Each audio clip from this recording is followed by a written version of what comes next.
This podcast is a quest for well-being, a quest for a meaningful life through the exploration of fundamental truth. Enlightening ideas, insights on physical, mental, and spiritual health. The inspiration is love. The aspiration is to awaken new ways of thinking that can lead us to a new way of being well. Welcome to Body, Mind, and Soul Healing Conversations.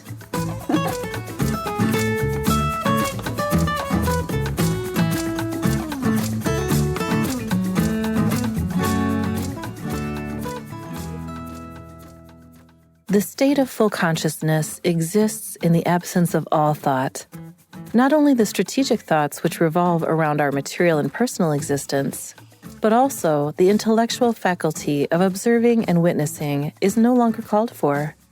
I knew I was creating myself and the whole world just by being in the state of constant, inexhaustible inspiration, in effortless and peaceful ecstasy of potential creation. All life is realized.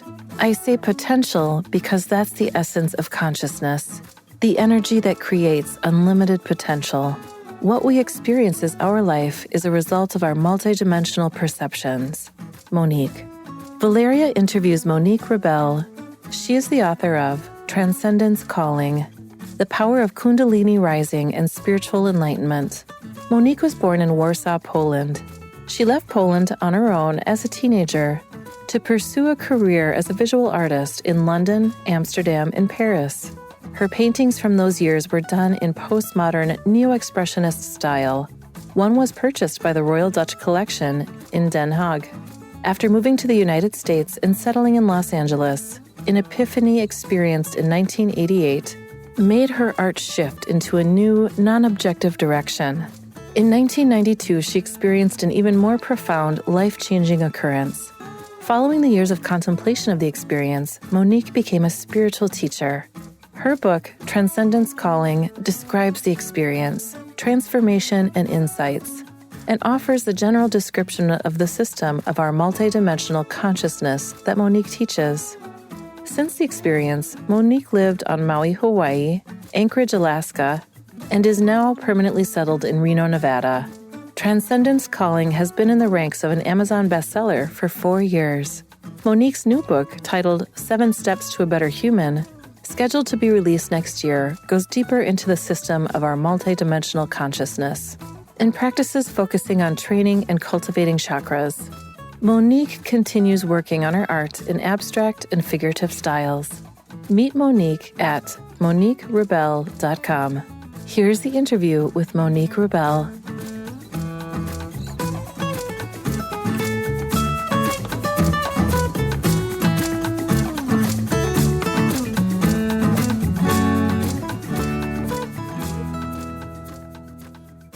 In your own words, who is Monique Rebelle? I was born in Poland. My parents were actors. I grew up for the first few years with my grandma, who was very close to me. And I'm an artist. I have been an artist all my life. And at some point, when I was 35, I had a spontaneous experience that I didn't know anything about. And since then, my life has changed for the better, greatly for the better. And eventually I became a spiritual teacher. I wrote my book, Transcendence Calling, The Power of Kundalini Rising and Spiritual Enlightenment. And I'm still an artist. I still paint. I live in Reno, Nevada. What is spiritual enlightenment, Monique? Spiritual enlightenment, in my understanding, is an actual experience that happens when what we know as Kundalini, which is the normally dormant energy that's at the bottom of the spine, it's active, but it's kind of slumbering, suddenly it can awaken because of various reasons. It could be spontaneous, like it was in my case, or it could be because of specific practices that someone has been doing. And that experience allows for Kundalini to rise up and go through the chakras. Sometimes it happens very quickly, sometimes it happens slowly. The thing is that for the experience of spiritual enlightenment, Kundalini has to move through all of the chakras that we have along the spine. Those are they're called energy centers, energy vortexes. I didn't believe in that when I had my experience. So my experience is taken from another viewpoint, actually. But the experience is the same for everyone who's gone through it. So the unity that we are able to experience, be in, when our consciousness, that's Kundalini, moves through all the chakras and exits through the top of the head. That's when we unite with all that is, with the ultimate consciousness. Kundalini is an individual unit of consciousness, and normally we are feeling a bit of separation from all that is for many, many reasons that our mind is telling us. But that experience happens to people, can be happening very fast. So the passage through the chakras is not clearly observed, or it can happen slowly with practices over a period of time, over years, decades. It can happen through the lifetimes. So what is the meaning of Kundalini, Monique? Is that energy? Yeah, well, accordingly to the ancient India tradition, Kundalini is considered to be a deity or a goddess, right? Shakti, and that's from Hindu viewpoint. In my understanding, and in understanding of others, for example, Gopi Krishna, who studied for and himself practiced a lot in order to experience the full Kundalini rising. He also has had the viewpoint that it is consciousness, but he saw it as all consciousness. I personally understand Kundalini, which means coiled up in Sanskrit. I understand it as I just mentioned, an individual unit of consciousness. So all that you know, all that you are, all that you remember, all that you can project, all you can imagine, all you can investigate, everything, including your body, including anything you can think of, is your consciousness. That's Kundalini. And that energy is actually real because my experience showed me that it is real, and we don't know it mostly. Most of us have no clue that it's there, but it is at the bottom, in the sacrum area, at the bottom of the spine. And it does, it makes us alive. It makes the body alive, but it also is a part of what's called subtle body. That is Kundalini chakras and the channel that allows for Kundalini to move up through the chakras. While Kundalini can do anything, it can move any way it wants. And if you if you know or have seen, or maybe sometime in life, I'm sure you've heard or had some experiences maybe with the instance of the soul leaving the body, like we have in our Christian traditions. You can even find online images or short videos. I saw that myself. There is a video of a little mouse being trapped. The moment it's caught in a trap, it dies. And a little blue like smoke, little blue smoke comes out of the body and goes out, disappears. That's the spirit. That's the mouse Kundalini. And ours is just like that too. It can leave the body, and the experiences of near-death experiences, that's when Kundalini leaves, usually through the 5th chakra, and then it comes back. When it leaves through the 5th chakra, people are open to the 5th dimension, which is what I call the 5th dimension. I teach that our multidimensional consciousness system. So they meet with all kinds of beings that way, and can see in the past, can see in the future, or whatever. There are so many different experiences like that. How amazing to listen to you. It's incredible that we can have a conversation about that. It's almost like waking up in the dream, just being awakened, right? You're right. Yes, you're right. That's how our consciousness is. That's why it's called awakening. And those awakenings can be can have really many different levels. And Kundalini awakening very often, and although I heard you say that you haven't experienced it, of course, you may have experienced some parts of Kundalini rising in your life, because many of us do. And I myself experienced some of it when I was 16 years old. It was an incredible experience when I was still in Poland. I wanted to learn. I was already a painter, and I wanted to learn about philosophy, the history of philosophy. I was learning about history of art, but I wanted to learn about history of philosophy. I went to the library in Warsaw, where I grew up.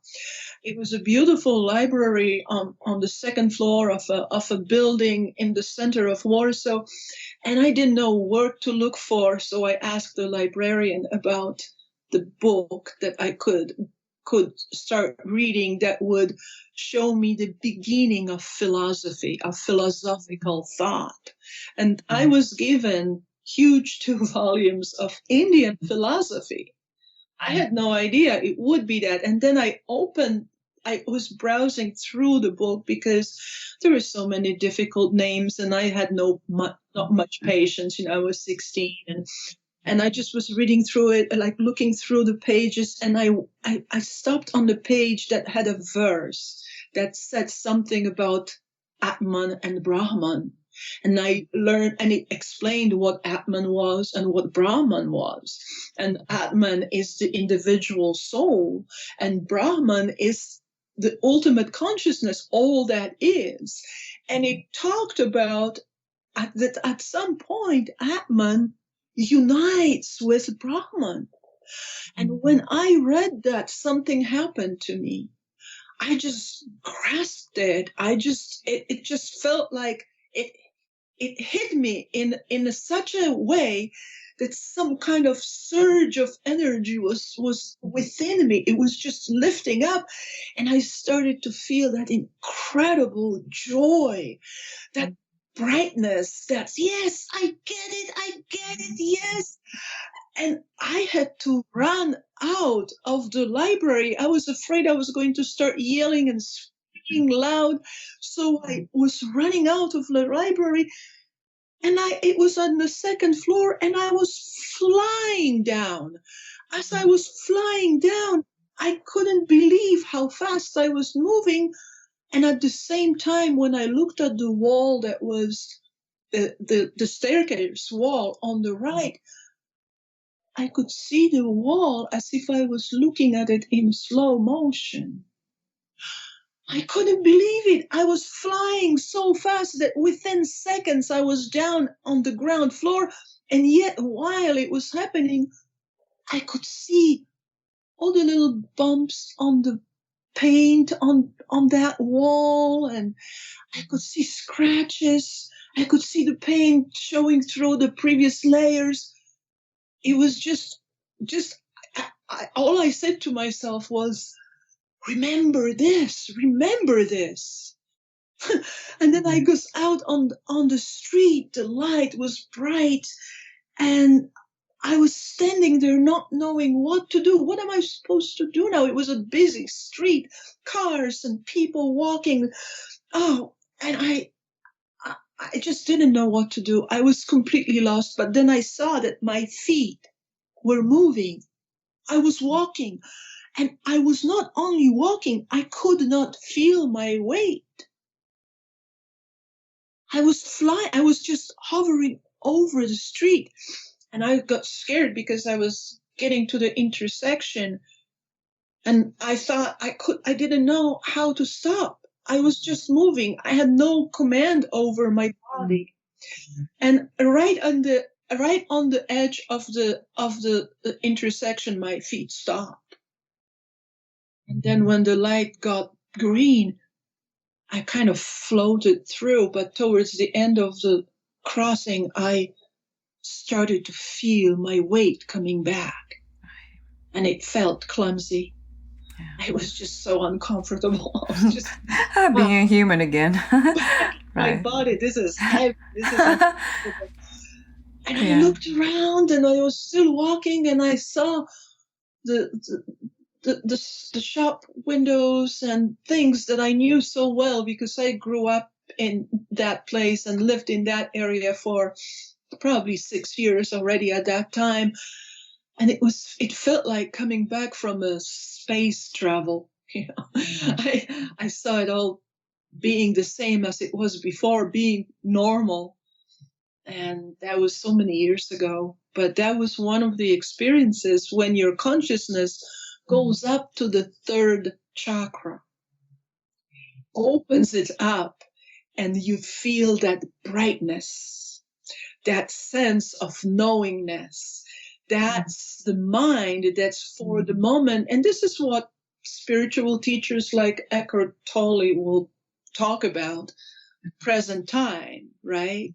And Buddha was talking about it always, to be in the present time, because in the present time, the thoughts disappear. Your third chakra clears up. Yeah. So that's wow. That's the little story. Yeah. It makes a lot of sense when you say that we all had, at some level, we had the experience, but we don't know really what to call it. We have no references. There is no knowledge about it. There is no knowledge about it. No official knowledge. No official knowledge about Kundalini. We know psychology, and psychology is not an old knowledge. You know, psychology started probably I don't know, with Sigmund Freud, right? And then others picked it up and developed it. But psychology is not what I teach at all, because psychology is all about ego, actually. And we need to find the right balance, right perspective. So I teach from the viewpoint of Kundalini, of our individual unit of consciousness, how to first identify your Kundalini. And then once you're there, because you can't get there, and I'm sure you had the experiences like that in meditation. We have those experiences of going inward and pushing away everything that you know about the external reality you are in, your relationships, your work, your body too, everything. Just forget, kind of push it all away and be inside, be in and go deep in. For some, it's not easy. For others, it's easier, but it takes time to really comfortably be there, and practicing it daily, or at least regularly, is something that will allow us to identify with that spirit that's eternal. That's another very, very beautiful message. Yeah, we have been identified with the human experience, the body and the mind itself. But now with this primordial essence, which is here now, it's everywhere. And it's obvious to me in a way, it's not hidden, but it's because we have been so blinded by the physical world and our own mental constructs.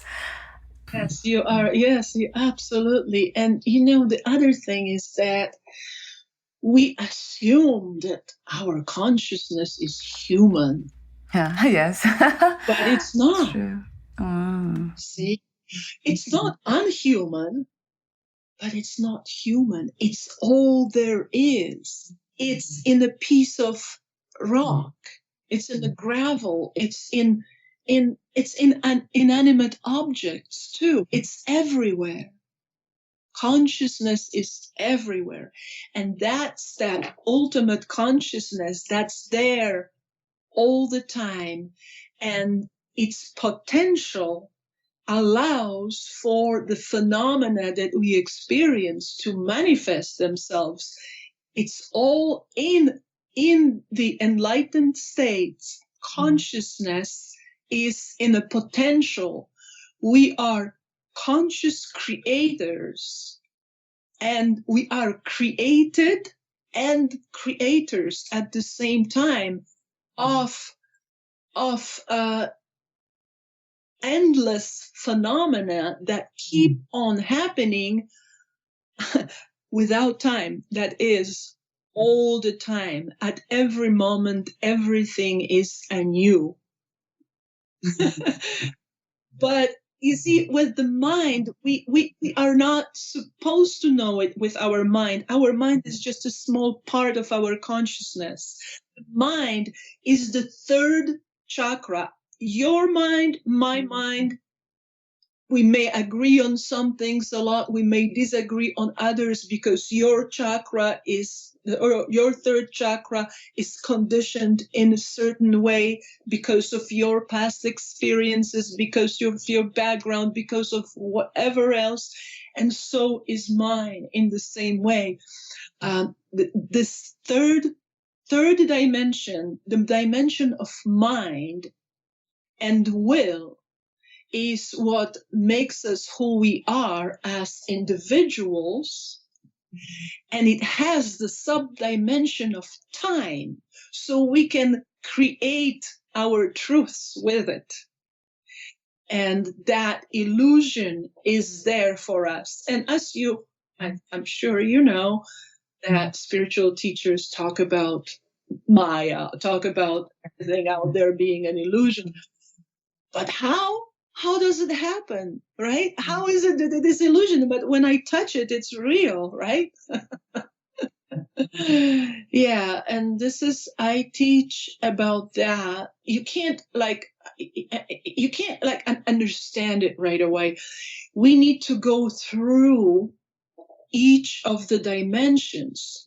They relate to the chakras. As I said, my experience allowed me for viewing each of the dimensions as my consciousness was moving up, as my Kundalini was entering and exploring each dimension through each chakra. So let's say the first dimension, and I say dimension, but you know that in our common knowledge, that there are three dimensions of length, width, and depth, right?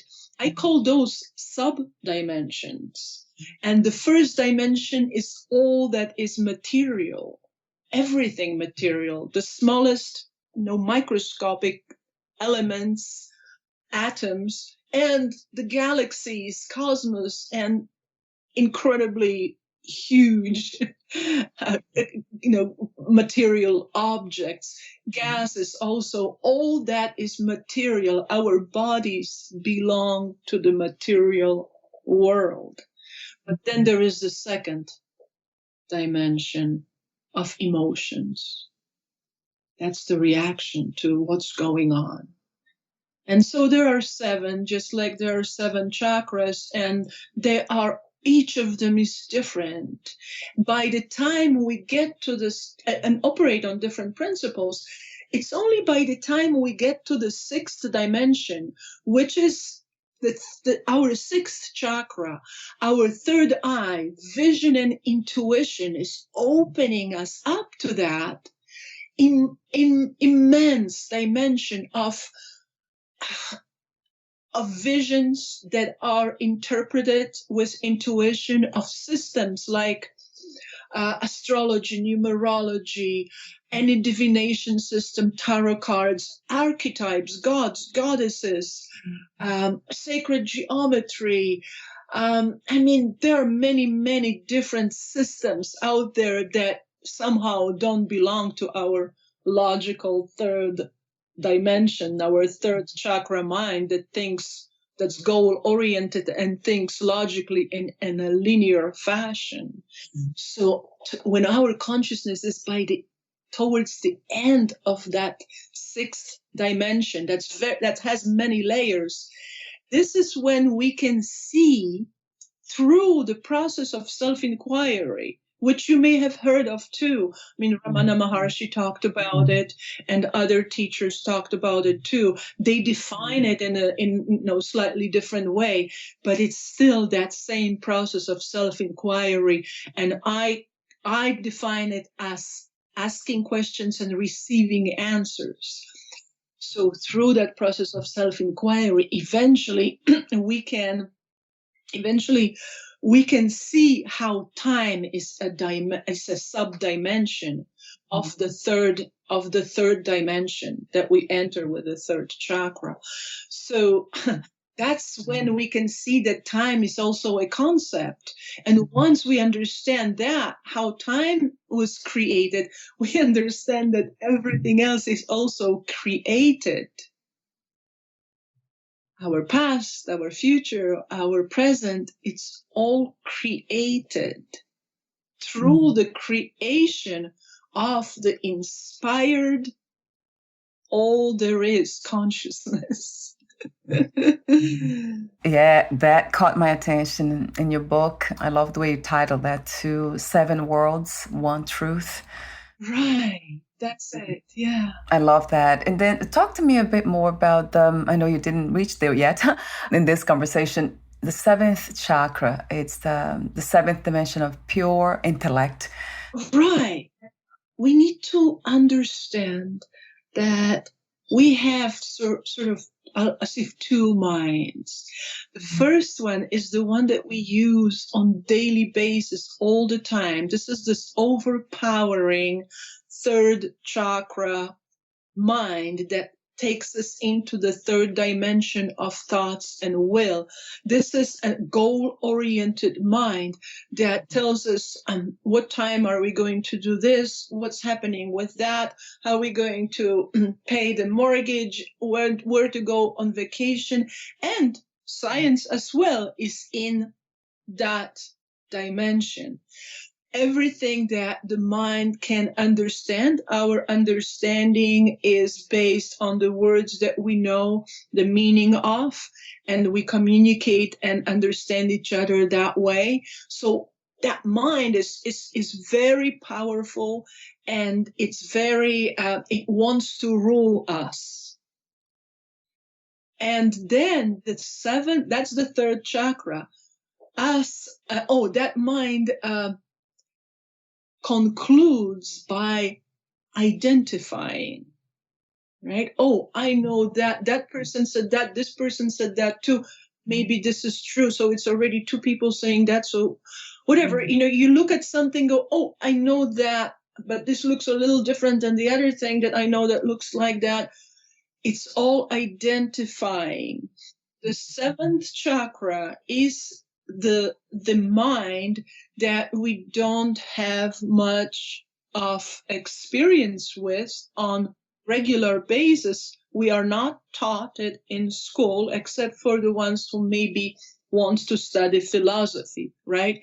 But in our pragmatic modern world, we don't put emphasis on philosophy, because that's for dreamers, right? Yeah, Monique. Oh my God, yeah. So we are, but mainly developing the third chakra that control. That's the ego. It's the expression of ego together with our emotions and our body.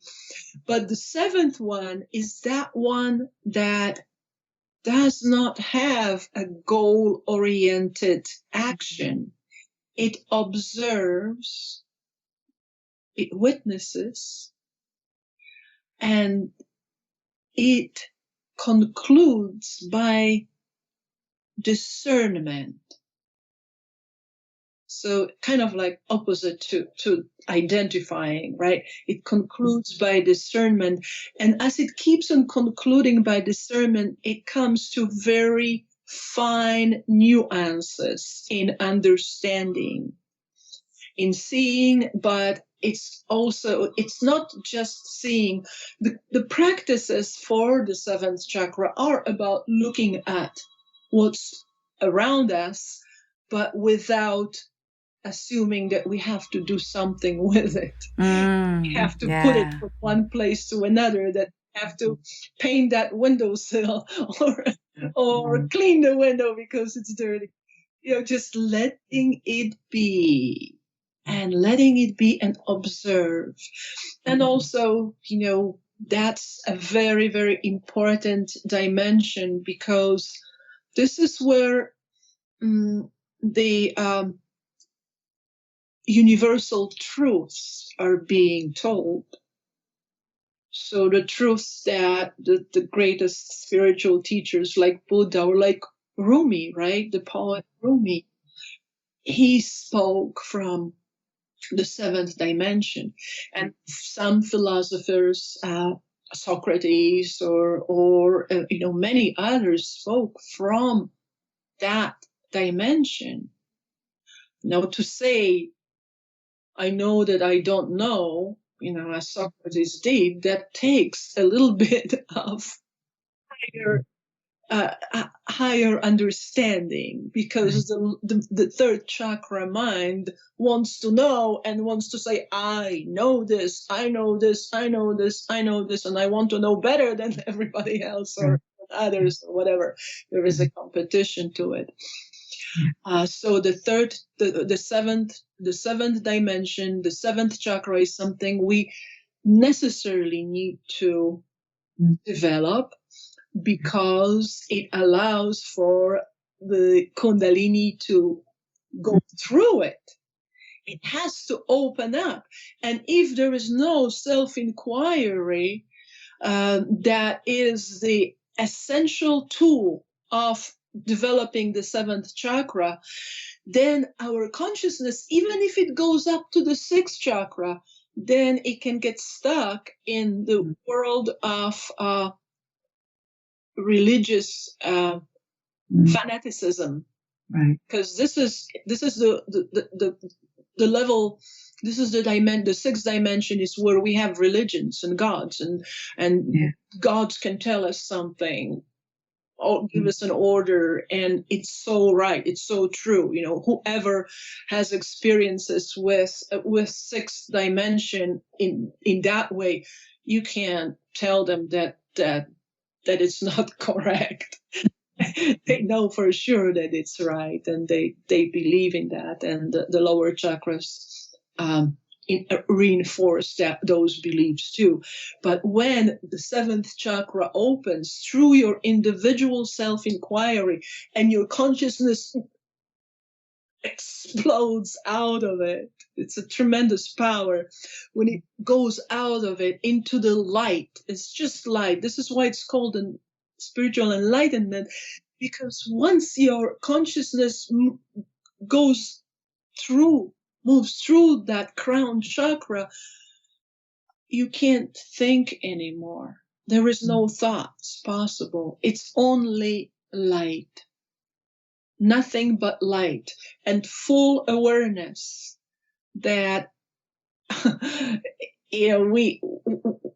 that on those levels of the ego we think we are so we have to do this and we have to do that and this is what needs to be done and we're stressing out and all that.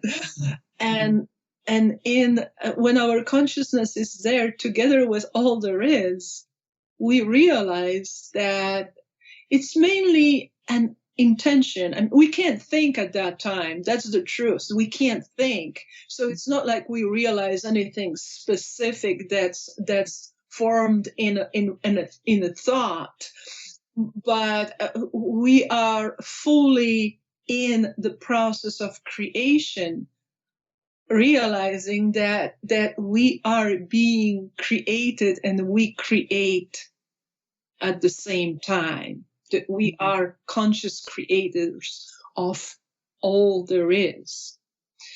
And then when we are back in our body, so to speak, in the subtle body, when Kundalini ideally should be able to move freely between the chakras and eventually settle in the heart, in the dimension of eternal, sacred, universal love, which is a very rare thing, and it's really quite it's very difficult to achieve that state of loving everything all the time, everything and everybody. Right. Yeah. So, but it's there. That dimension is very, they're all very important. So the seventh one, I call it pure intellect because it's that objective view, that philosophical thought, but I also call it for understanding of others who would, there is what we use as in word intellect, we use as the same as the mind, right? In a way, and I call mind the third dimension, and pure intellect, or actually intellect, the seventh one.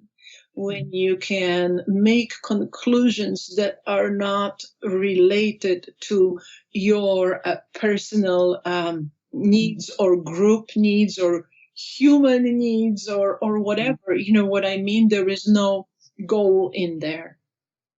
It's just observing, witnessing. I also call it divine wisdom. And that's because those great spiritual masters who have that chakra open, developed, they can draw from that incredible dimension, give us the truth, give us the ultimate universal truths that relate to everyone and everything. That's the difference between the seventh and the third. The third is always limited to particular time, condition, situation, individuality, and so forth. So the title of your book is beautiful. I love the Transcendence Calling. It's a beautiful title. Thank the you. Power of Kundalini Rising in Spiritual Enlightenment. I guess the comment, it comes to me, something to say about the chakras and those dimensions and worlds. It makes so much sense because this is what we experience. I mean, if you really observe clearly, we are going from one state to another all the time, one world to another. And I thought that freedom, from my perspective, freedom was that which you call the seventh dimension, just seeing the unity, the wholeness in everything, just everything is one. But then now, as I listen to you, I see that it's the movement. It feels like really natural to listen to that for some reason. So it is actually, freedom is the movement, was this being free to move from one world to another. Yes. Almost like knowing that none of them are real anyway. In a way. Yes, there is a lot to learn. There is a lot to that system, our multidimensional consciousness system, as I said, is viewed from our individual unit of consciousness. When we talk about chakras as energy vortexes or energy centers, as it's known in the tradition of Hinduism, and as we know, if we go do yoga, if we take yoga classes, there will be events that will talk about chakras, what chakra is, and so forth. That view is the view from the sixth dimension, from your third eye. And when we look at it that way, you see yourself as a body that has those chakras, right? That have all these different colors and so on. And this is not the view that allows us for understanding our multidimensional consciousness at the system, because we need to understand it from our reality. And as you said, in our life, we're going to think about, say, politics and think that, okay, well, this person thinks this and this ruler thinks that, and this is how it goes. It's supposed to be that way or another way, in the economy and the geopolitics and whatnot, the history and the borders, and it all will make sense to you on that third chakra level. But then you start thinking, well, how about they're murdering, torturing people in Ukraine, and people and the whole world? I mean, a lot of people are helping, but how is that less important than the politics, right? How love is less important than economy or something. There are contradictions in those dimensions. Each dimension operates on a different principle, and the only way to actually see all of them properly in a proper perspective is to be able to have those chakras open, trained, the lower ones trained and the upper ones cultivated. Because we are mainly focusing our existence in this lifetime, we're focused on our physical being, our emotions, like it or not like it. You like it, you don't like it, it, don't like it. All that love, right? Yeah. Even dreams, like it, don't like it. Right. So and true. then we have the mind. The mind is thinking, oh, I know that, so this on this and that and this and that, and so the mind is trying to figure things out, to speculate, to strategize. That's what we're doing, and there is so much stress coming from it, and there is so much need for action and all that.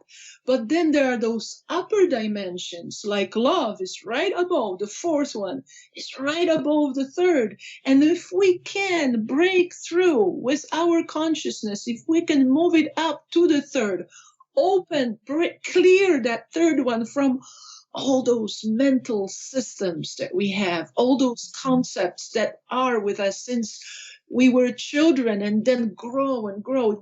These concepts are, big ego has a lot of all these concepts about who they are. And so, we are always focusing in that way, in the way of seeing everything from that viewpoint of having to do something with it. But the upper ones, incredibly powerful, like love, The fifth one is exchange of energy, connection, the sound. And as I was saying, for example, with near-death experiences, connecting with spirits, connecting with healing. Healing is in the fifth. Spiritual healing is in the fifth dimension. In the sixth one, we have all these different systems. In some people, that dimension is strong, the chakra is strong, but in many of us it's weak. It is about visual understanding, and I think with the development of internet and media as we have, there is much more visual. We have the opportunity to develop that visual understanding.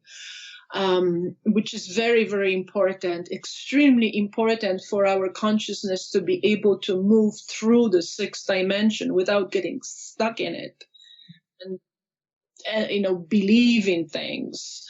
We need to be free from those beliefs, but those beliefs will trap us if we don't develop our own way of visual understanding. So there is a lot to know. It's not like I can say all of this within an hour or so. But what I do is I help to, first of all, be able to identify our Kundalini, your spirit, your consciousness, be it without anything else, and then approach each chakra separately, because each of us has a different emotional view. Each of us has a different mental view. Each of us, the fourth chakra, for some people, it's not there at all. For others, maybe yes. For others have a big heart and talk about love and want to develop that idea of love being there all the time. And it actually is. This is what Jesus was teaching. Love is there all the time. It's eternal. It's a dimension. But as I said, those upper ones have no time, so they appear to us in glimpses. And so on. So now you have a kind of a more or less a review through all seven, more or less, right? Yes, yeah, absolutely. Thank you so much, Monique, for the work you do. I have deep appreciation for anyone who is doing this type of work. It is work, it is dedication, it is, I know it's also a calling, as you say in your book, and I see that I can sense that that's a calling for you and so many of others. And I just want to say thank you again for thank you for having this podcast. Thank you for being there to talk to us, to talk to somebody like me and many, many others. I look through I browse through and listen to some of the interviews you did in the past, and they're all fascinating, very interesting. And I'm just one of those who at some point knew that this is what needs to be done. We have to understand better. We have to expand consciousness and go deeper. And I do have a few more questions for you, the ending questions. Before that, would you like to add anything you left unsaid or read a passage in your book? I can read the passage. That's kind of the end, just the last page of my book. I can read that. It's more of a general statement, general conclusion. And maybe another thing that I would like to mention is that what I'm teaching is accessible to everyone. But at some point, there are levels of comprehension that, for example, to be able to go beyond the ego, right? We need to practice. We need to do practices. And for each chakra, for each chakra, we have different practices. So it's a system that allows for training the lower ones, for being able to control the emotions, and finding ourselves in the state that I call emptiness, and being able to allow that Kundalini energy to rise up, because our consciousness knows it all. But we are trapped under the chakras that are congested with energy that is stuck in them. So we have to clear them up. The same with the mind. And then the upper ones need to be cultivated, because some of us have some of them upper ones open, like musicians, or, music it's all about the fifth dimension, but not all parts of it. The same with the sixth one. So there is a lot to do, but it's not inaccessible. It's accessible to everyone. Right. That's my right. to say. Yeah. So it takes commitment, right, Monique? It does take commitment, but it also, at the same time, you see there are twofold results. One result is that you are able to prosper in life in a way that you are able to deal with your emotions, and the negative emotions will dissipate in time. And your mind also, so you can focus your mind better and achieve that way, simply be more successful, because you can focus and you can complete your tasks in easier. But also, it has that general purpose of training and cultivating chakras. So if you would like to, by the end of the training or by some stage of the training, Kundalini it's possible to trigger Kundalini. And triggering Kundalini is known from Hindu tradition, of tantric traditions. There are ways of triggering Kundalini. At first, we misunderstood that and thought that we need to trigger Kundalini first, but that's not the way it should go. We need to prepare the chakras first. And then when they are cleared from this congested energy and developed, then we can help Kundalini to move through. In my case, it was a traumatic experience because I was suicidal when it happened, and others can talk about that kind of trigger as well. It's emotional trigger. But we can know much more about it and be much more aware of the process. Right. Because a lot of it we do subconsciously. We help ourselves subconsciously. Yeah, that's beautiful, though. You being the guide. I mean, I just love everything I hear from you and the work you do. Thank you. Thank you, Monique. So much. Would you still like me to read? Oh, yes, please. Yes. There are 2 paragraphs here. It's very general, but it kind of concludes my book. And maybe it will also give a conclusion to our interview. Understanding that we are all creation and creators of the same eternal consciousness lies within us all the time. But the mind always tries to obscure it with ideas, replace it with rules, argue that it knows better, but upstaging our sublime intuition with scientific proof. And then it keeps on doubting. Science and the progress it offers is great, helpful, and inspiring, but science is still just the external knowledge that belongs to the external world. To solve our problems rather than perpetuate them or create new ones, we need to look inside our own being and deepen that insight with practice. The path inward may seem impossible to find at first among the jungle of feelings and thoughts we've been accumulating, but with a machete of single-mindedness, we can cut out the trail and travel inward. In doing so, each of us will be led to the inexhaustible source of happiness, light, power, and inspiration, to unity with the eternal conscious creation at every moment. Through inner work on ourselves, we can advance as beings, and our troubles and the troubles of the rest of the world will keep diminishing as a result. This is what the one consciousness we all are is calling for.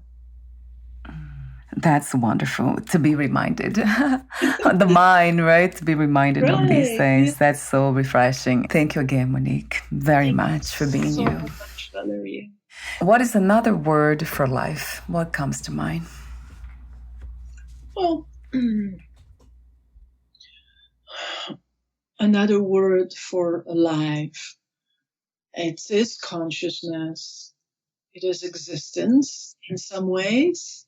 But I would say that consciousness would be the closest. And at the same time, consciousness is spirit. So it really depends on our consciousness in that individual unit of consciousness to see life on those different levels. Because when our consciousness, our Kundalini gets up to the 6th chakra and is able to go through these processes of self-inquiry, the soul can self-realize as eternal. So Kundalini is a soul that self-realizes as Atman in Hindu, in Sanskrit. It self-realizes as conscious eternal being. And before that happens, it experiences, our Kundalini experiences life through the chakras. I'm very grateful to have had this conversation today. And it's like almost listening to the voice of life, of consciousness speak, which it is. So I really appreciate that again. And before we say goodbye, where can we find more information about you, your books, products, services, and future projects? Okay, sure. Thank you. Well, mainly my website, which is moniquerebelle.com, has information. I try to keep it updated, but that's probably the main source. I am present on social media as well. My book is also available online and in particular bookstores, mainly in Nevada and California. So Amazon and Barnes and Noble and other online sources. I'm not even sure I remember them all, but they all carry my book, and I'm writing a new one. Hopefully, it will be published soon, but I don't have it ready yet. And yeah, that's about it. I would say my website is probably the best source to communicate, to email, find out about the upcoming events, learn about the events that just happened not that long ago, learn about my programs that I'm teaching. The main one is the Higher Self, a course in our multidimensional consciousness system. I'm very easy to actually get in contact with through my website. Wonderful. And I'll have the link on your podcast profile, as well the link to the book that leads to Amazon. And then there is YouTube. There is also YouTube, and it's coming from different interviews I have given and so on. So there is YouTube, MoniqueRebelle.com as well. Monique Rebelle, just my first and last name. Yeah. Yes, wonderful. Thank you again, and we'll talk soon. Bye for now, Monique. Thank you. Thank you.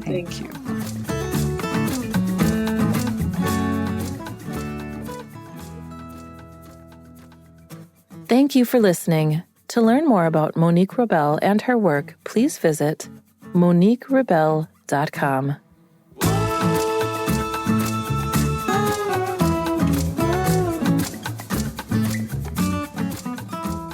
To learn more about this podcast, please visit fitforjoy.org/podcast. Thank you again for listening, and bye for now.